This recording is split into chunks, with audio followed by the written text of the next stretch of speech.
आज हम बिहार बोर्ड के क्लास 10th के 4.1 के सभी प्रश्नों और उत्तर को करने वाले हैं। तो आज के इस वीडियो को आप फुल ज़रूर वॉच कीजिएगा। तो चलिए आज के इस वीडियो को शुरू करते हैं। हमें ये जांच करना है कि क्या जो नीचे दिया हुआ है 12 इतना प्रश्न है 800 प्रश्न ये द्विघात समीकरण है या फिर नहीं। तो चलिए शुरू करते हैं। तो यहाँ पर हमारा पहला प्रश्न है 4.1 का x+1 का whole square equals to 2 into x minus 3। तो यहाँ पर x प्लस, सबसे पहले तो आपको ये जानना ज़रूरी है कि द्विघात समीकरण होता क्या है। तो मैं इधर आपको रफ में बता देता हूँ।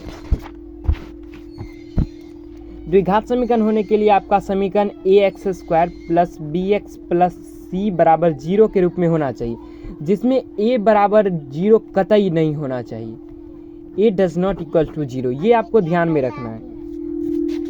आपका जो फॉर्मेट निकलेगा इसे सॉल्व करने के बाद वो इस फॉर्मेट में होना चाहिए, और जिसमें b और c 0 हो सकता है बट a कभी भी 0 नहीं होना चाहिए। तो शायद आप समझ गए होंगे, और अगर नहीं समझे होंगे तो सॉल्व करते ही एक दो प्रश्न आप समझ जाएंगे। मैं आपको दिखाता हूँ। तो यहाँ पर ये पहला प्रश्न है x+1 का whole square equals to 2 into x minus 3। तो यहाँ पर x+1 का whole square a plus b के होल स्क्वायर टाइप का है, तो इसे आप a प्लस बी के होल स्क्वायर टाइप से सॉल्व कर सकते हैं। तो x² प्लस 1 का square 1 plus 2ab 2x equals to 2 into x 2x minus 2 into minus 3, तो -6। x² इधर एजिटी उतार दिए, और इधर वाले प्लस 2x को 2x और इधर वाले प्लस 2x को इस पार और बराबर के लाएंगे तो इधर -2x हो जाएगा। +1 को एजिटी उतार लेंगे और इधर वाले -6 को इधर लाएंगे तो +6 हो जाएगा इक्वल्स टू 0। यहाँ पर +2x माइनस 2x 0 हो जाएगा और इससे कट जाएगा, और x² प्लस 1 प्लस 6 7 हो जाएगा इक्वल्स टू 0। और आपको ये या का चिन्ह, एरो का चिन्ह जरूर देना है। तो यहाँ पर आप देख सकते हैं आपका सॉल्व करने के बाद इस फॉर्मेट में आता है। और मैंने आपको बताया था कि, और आपको पता है कि द्विघात समीकरण होने के लिए, चूँकि द्विघात समीकरण के लिए ax² plus bx plus c बराबर 0 होना चाहिए, जहाँ a does not equals to 0 हो। b और c 0 हो सकता है बट a 0 नहीं होना चाहिए। यहाँ पर b 0 है, इसलिए यहाँ पर bx वाला गायब है, बट a 0 नहीं है, अर्थात ये द्विघात, इसलिए आप द्विघात समीकरण है। द्विघात समीकरण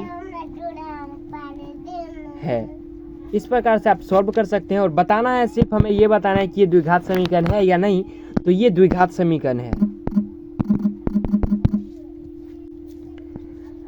हम दूसरा प्रश्न करते हैं। दूसरा प्रश्न है x² minus 2x equals to -2 into 3 minus x। तो इसे सॉल्व करते हैं। तो यहाँ पर एजिटी मैं इस पार्ट को ऐसे ही उतार लेता हूँ, x² माइनस 2x, और इसे अब सॉल्व करना है। -2 को 3 से गुना करना है तो -6, -2 को -x से गुना करना है तो +2x हो जाएगा, minus minus plus. x² minus 2x और इधर वाले +2x को इस साइड लाएंगे बराबर के, तो -2x हो जाएगा equals to -6। x² minus 2x और -2x -4x हो जाएगा, और इस साइड -6 है तो इस पर लाएंगे तो +6 इक्वल्स टू 0।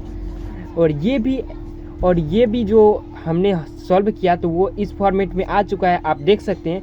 इसलिए एक बार लिख देते हैं, चूंकि द्विघात समीकरण के लिए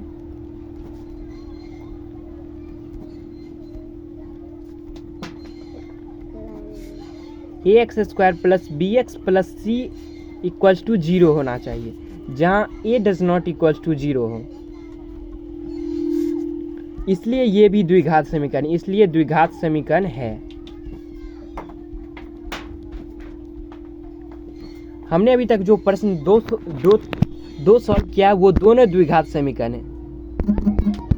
आगे सॉल्व करते हैं।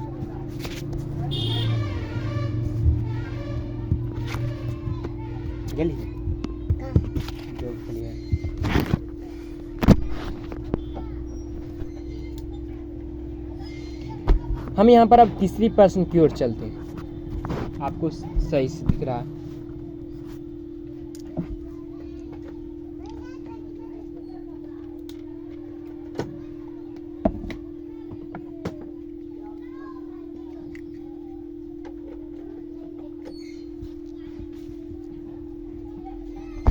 यहाँ पर तीसरा प्रश्न है x minus 2 into x plus 1 equals to x minus 1 into x plus 3। इसे हम सॉल्व करते हैं।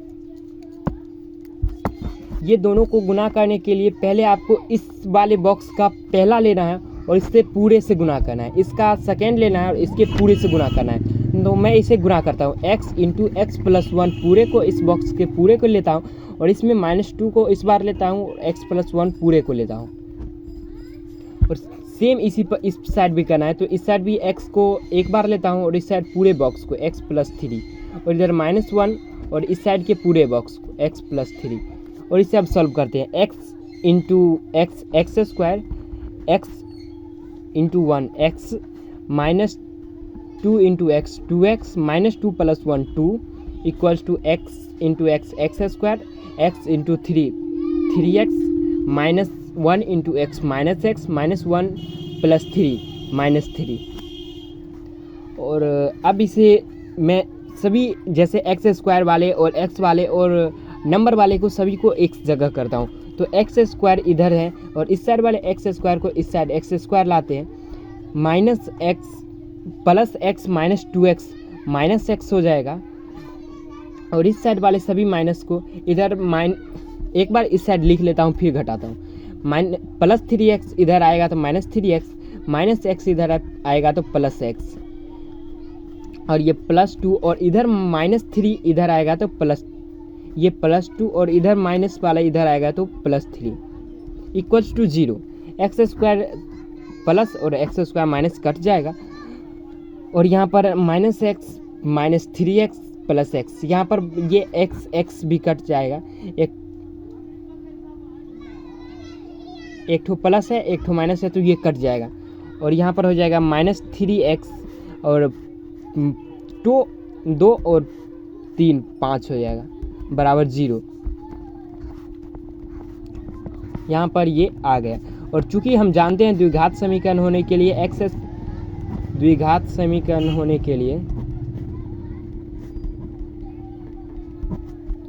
ax square plus bx plus c बराबर 0 होना चाहिए और ये इस फॉर्म में नहीं है, यहाँ जहाँ a does not equals to 0 हो। यहाँ आप देख सकते हैं ये जो आया है ये इस फॉर्मेट में नहीं है, यहाँ पर ax स्क्वायर कहीं दिख ही नहीं रहा है, तो ये इस फॉर्मेट में नहीं है, इसलिए द्विघात समीकरण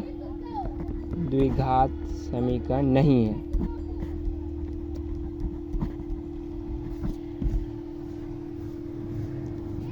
तो चलिए नेक्स्ट प्रश्न, चौथे प्रश्न की ओर चलते हैं।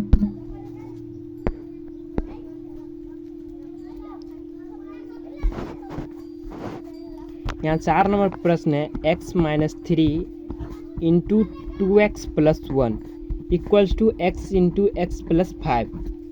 इसे सॉल्व करते हैं। इसे भी जस्ट इसी प्रकार से गुना कर लेते हैं। x इसमें से पहला x लेते हैं और इस पूरे बॉक्स को 2x प्लस 1 लिख देते हैं एज इट इज, और इसमें से -3 लेते हैं और 2x प्लस 1 लिख देते हैं और इस साइड तो ऐसे ही गुना कर हो जाएगा। तो इसे गुना करते हैं तो 2x square plus x into 3 into 2x minus 6x और -3 into 1 -3 x square plus 5x हो जाएगा। 2x स्क्वायर इधर 2x स्क्वायर और इधर वाले x स्क्वायर को इधर लाएंगे तो x square plus x minus 6x minus 5x और इधर वाले 5x इधर आएगा तो -5x और -3 as it equals to 0। 2x square में से x स्क्वायर जाएगा तो 2x स्क्वायर में से x स्क्वायर जाएगा तो x स्क्वायर सिर्फ 2x स्क्वायर में से एक x स्क्वायर जाएगा तो x स्क्वायर बच जाएगा, -5x माइनस 10x हो जाएगा और -3 equals to 0।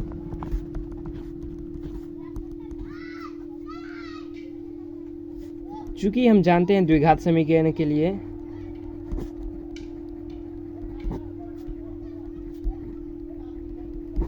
ax² plus bx plus c equals to 0 होना चाहिए, जहाँ a does not equals to 0।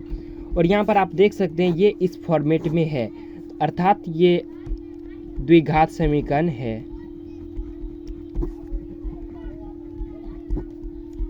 Simple सी बात। तो अब हम पांचवें प्रश्न की ओर बढ़ते हैं।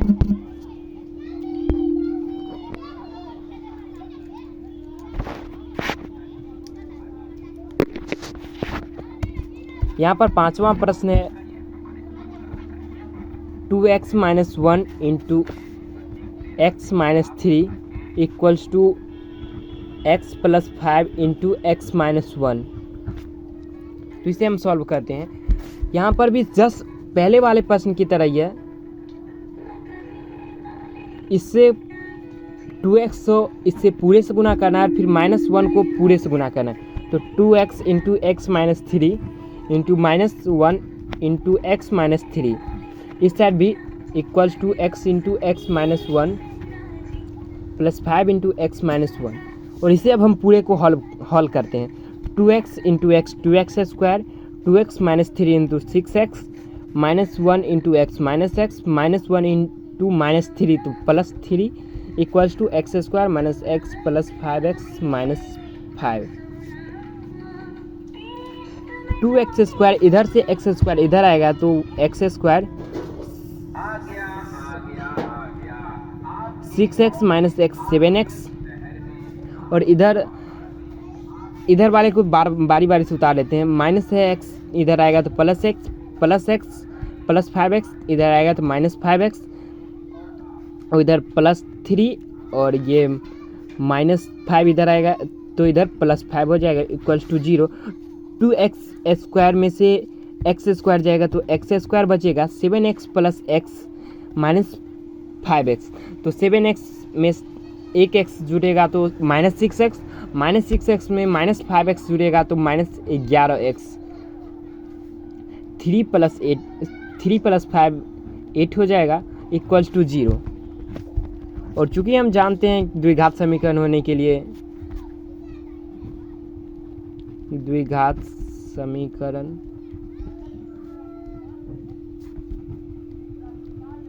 समीकरण के लिए ax² plus bx plus c equals to 0, जहाँ a does not equals to 0 हो। और आप देख सकते हैं ये इस फॉर्मेट में ये फॉर्मेट आ चुका है, अर्थात ये द्विघात समीकरण है।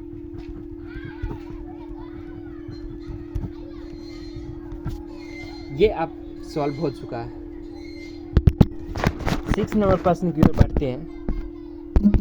अगर आपके पास भी बुक नहीं है और आप प्रश्न को करना चाहते हैं और आप इस पूरे से बुक को अगर इस पूरे से बुक को लेना चाहते हैं तो मैं आपको लिंक डिस्क्रिप्शन में दे दूंगा, आप वहां से इस बुक को फ्री ऑफ कॉस्ट डाउनलोड कर सकते हैं।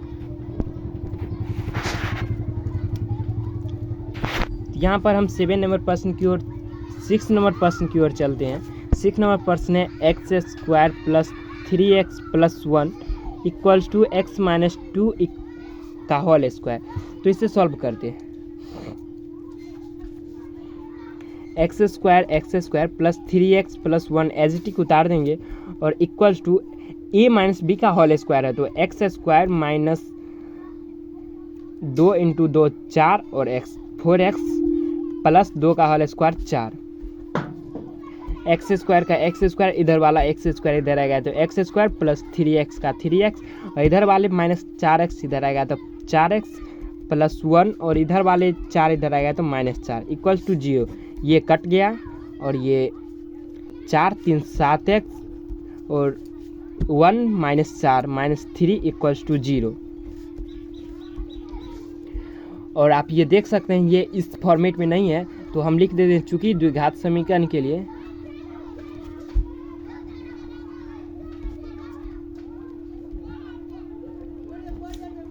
ax² plus bx plus c equals to 0, जहाँ a does not equals to 0 होना चाहिए।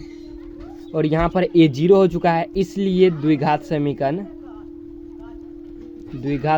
नहीं है, इसलिए ये द्विघात समीकरण नहीं है। सॉरी, थोड़ा नहीं दिख रहा होगा, तो इस आप देख सकते हैं ये द्विघात समीकरण नहीं है।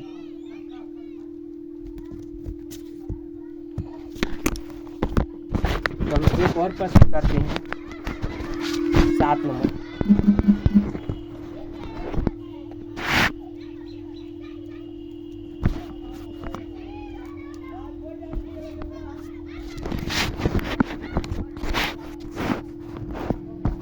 यहाँ पर 7वां नंबर प्रश्न है, x + 2 का whole cube equals to 2x into x square minus 1। यहाँ पर मैं इसे बारी बारी से तोड़ देता हूँ। x + 2 का होल स्क्वायर लिख देता हूँ और x + 2 लिख देता हूँ। आप इस प्रकार से समझ सकते हैं, m⁴n इंटू m⁴n, इस प्रकार से सॉल्व करेंगे तो यहाँ पर इसके पार 2 है और इसके पार 1, तो ये दोनों होकर 3 हो जाएगा। तो इसे आप अलग अलग भी कर सकते हैं इस प्रकार से। तो मैंने इसी प्रकार से कर दिया है और इधर वाला सेम एज इट इज उतार देते हैं, 2x into x square minus 1, और इसे अब सॉल्व करते हैं। a + b का होल स्क्वायर हो जाएगा a स्क्वायर, इस प्रकार से आप सॉल्व करते हैं। मैं लिख देता हूँ 4x + 4 और इंटू का ये पूरे का इंटू हो जाएगा x + 2। सॉरी, पेन इस लाइन को लिख के पेन बदलता हूँ, अच्छा नहीं लग रहा होगा।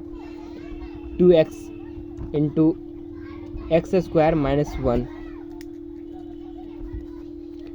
और इस बार मैं इसको इस पूरे से, फिर इसको इस पूरे से गुना करूँगा और इसको इस पूरे से। तो मैं x square into x + 2 + 4x into x + 2 into 4 into x + 2 equals to 2x into x square minus 1। तो इसे मैं पूरा सॉल्व करता हूँ, तो x³ + 2x square + 4x square plus 4 दूनी 8x + 4x + 8 equals to 2x³ - 2x। और इस प्रकार से मैं क्यूब वाले को एक साइड लिख देता हूँ, तो 2x³ 2x square + 4x square 6x square plus 8 4 8 और 4 12x, और इधर माइनस है तो इधर आके + 2x + 8 इक्वल्स टू 0। x³ - 2 एक x³ - 2x³ - x³ हो जाएगा, plus 6x square plus 12 2 14x + 8 equals to 0।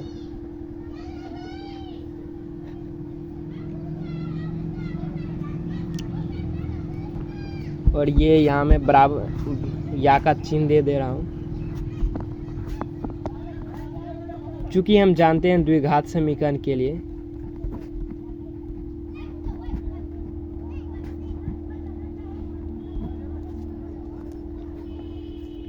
ax square + bx + c equals to 0 होना चाहिए,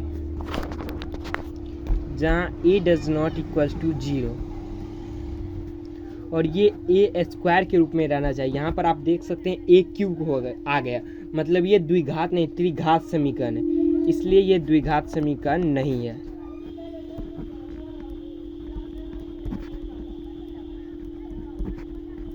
द्विघात समीकरण नहीं है, ये त्रिघात समीकरण हो जाएगा, क्योंकि आप देख सकते हैं ये x³ के रूप में आ चुका है। ये त्रिघात समीकरण, ये द्विघात समीकरण नहीं है।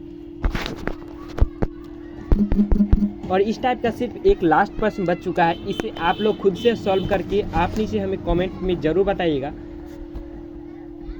कि ये द्विघात समीकरण है या नहीं। और अब हम आपको आगे की ये दूसरे नंबर के चारों प्रश्न को बारी बारी से बताता हूँ और सही से अच्छे तरीके से मैं आपको समझाने की कोशिश करूँगा। तो मैं एक बार चाहता हूँ कि मिला लूँ कि ये मेरा सभी प्रश्न सही है या नहीं।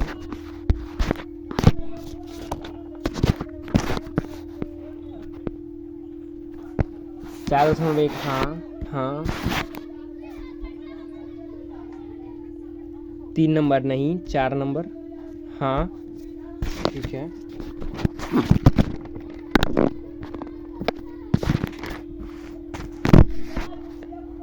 पाँच नंबर है समीकरण, 6 नंबर नहीं, 7 नंबर नहीं, और सॉरी आपको 8 नंबर नहीं दिखना है, आपको 8 नंबर नहीं दिखना है, आपको खुद से सॉल्व करके बताना है कि 8 नंबर ये द्विघात समीकरण है या फिर नहीं। आप कमेंट करके ज़रूर बताइएगा। तो हम दूसरे नंबर के चारों प्रश्न को सॉल्व करते हैं।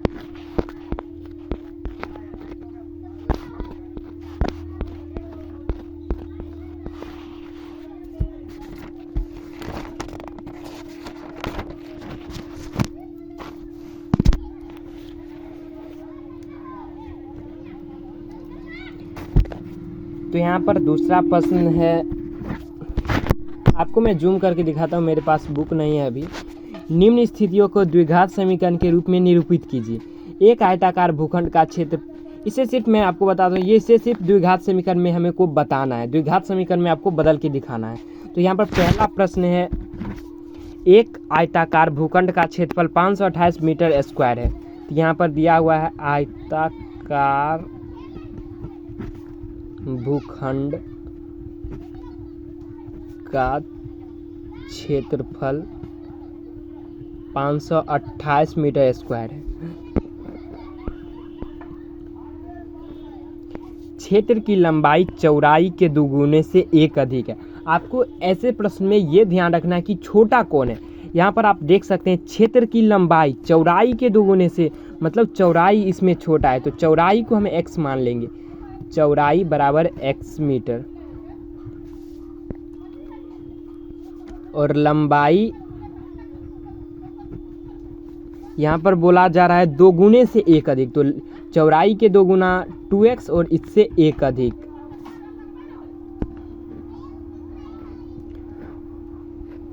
ये सारा चीज प्रश्न में दिया हुआ है और इसे मैंने माना कि ये प्रश्न में दिया हुआ है, तो इसे हम सॉल्व करते हैं।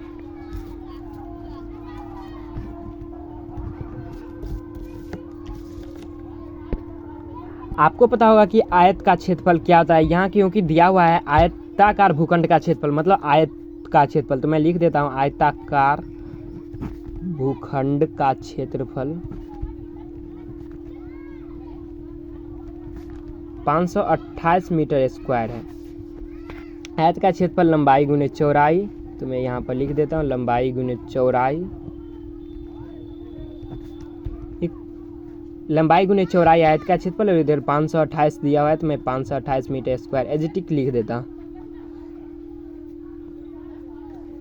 लंबाई का मान जो दिया हुआ है 2x + 1 सिंपली लिख देता हूँ, और इंटू में ये दिया हुआ है x, 528 सिंपल सा ये प्रश्न है। आप और 2x into x, 2x square x into 1 x हो जाएगा, plus 528 2x square plus x minus 528 equals to 0 हो गया आपका सॉल्व। यही द्विघात समीकरण के रूप में आपको इसी के रूप में बदलना था। तो ये प्रश्न सॉल्व हो चुका है। दूसरे प्रश्न की ओर बढ़ते हैं।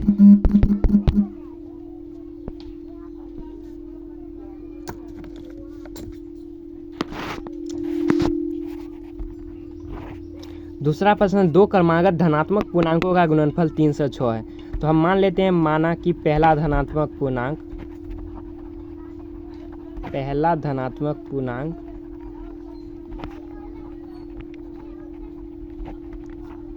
x है, दूसरा धनात्मक पूर्णांक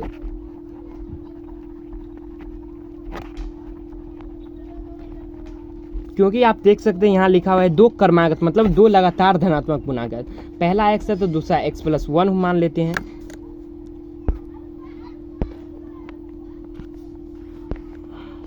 और इन दोनों धनात्मक पूर्णांकों का गुणनफल 306 है। तो इसे हम सॉल्व करते हैं, सॉल्यूशन इसका निकालते हैं।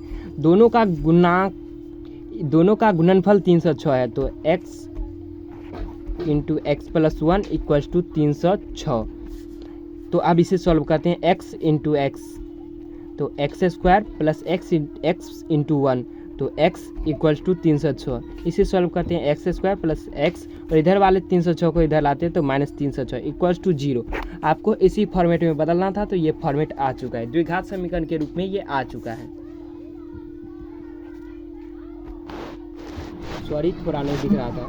आप इस प्रकार से आप देख सकते हैं, ये द्विघात समीकरण के रूप में आ चुका है।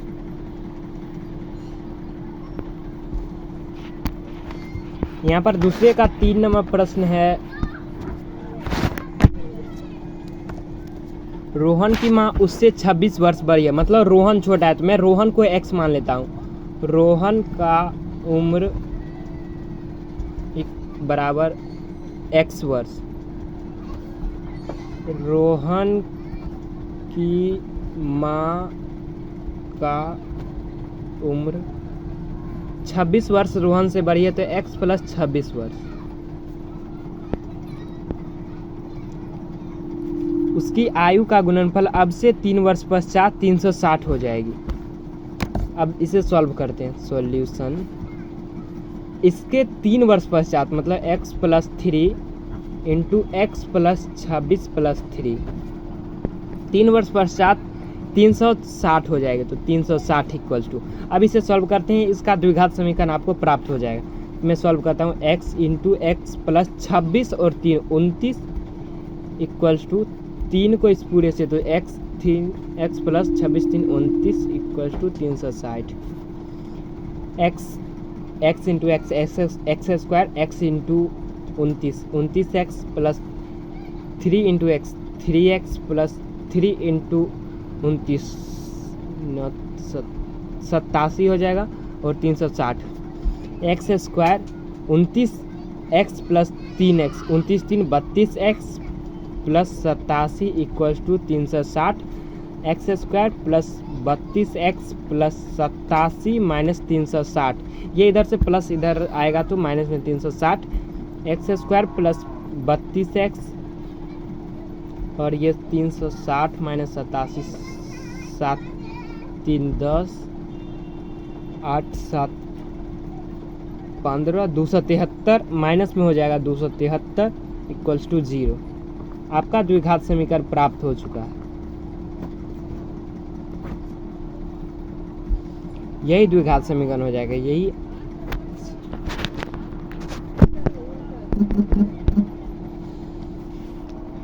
यहाँ पर लास्ट और चौथा अंतिम प्रश्न है। एक रेलगाड़ी की 480 किलोमीटर दूरी समान चाल से तय करती है, तो तय की जाने वाली दूरी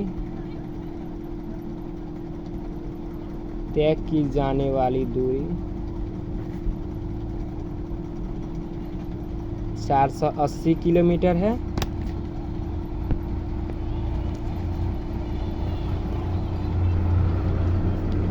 और अगर इसकी चाल 8 किलोमीटर प्रति घंटा कम होता तो वह दूरी तय करने में 3 घंटा अधिक समय लेती। तो यहाँ पर सॉल्व करते हैं। तो आपको पता होगा समय बराबर दूरी बट्टा चाल होता है, ये आपने फिजिक्स में पढ़ चुका होगा, समय बराबर दूरी बट्टा चाल। तो इसी से ये प्रश्न बनेगा, तो समय बराबर दूरी बट्टा चाल। सॉल्व करते हैं। यहाँ पर हमें पहले निकालना है कि अगर ये इसी रफ्तार से चलता तो समय कितना लगता, और फिर हम निकाल लेंगे कि अगर 8 किलोमीटर घंटा प्रति घंटा कम होता तब इसे कितना समय लगता। तो इसके लिए मुझे चाल भी मानना पड़ेगा, क्योंकि इसमें चाल नहीं दिया हुआ है। तो चाल बराबर मान लेते हैं, चाल बराबर x किलोमीटर प्रति घंटा, माना की लिख देते हैं, माना की चाल बराबर x किलोमीटर प्रति घंटा। तो सॉल्यूशन, समय 1 को हम t1 लिख लेते हैं। पहला समय 2 समय लगता है, अगर एक वो समय जिसमें सेम रफ्तार से चलता है 480 किलोमीटर, एक 8 किलोमीटर प्रति घंटा कम रफ्तार से, तो t1 मान लेते हैं जो सेम रफ्तार से चलता है। तो इसमें हो जाएगा समय बराबर दूरी 480 दूरी बट्टा चाल x किलोमीटर प्रति घंटा।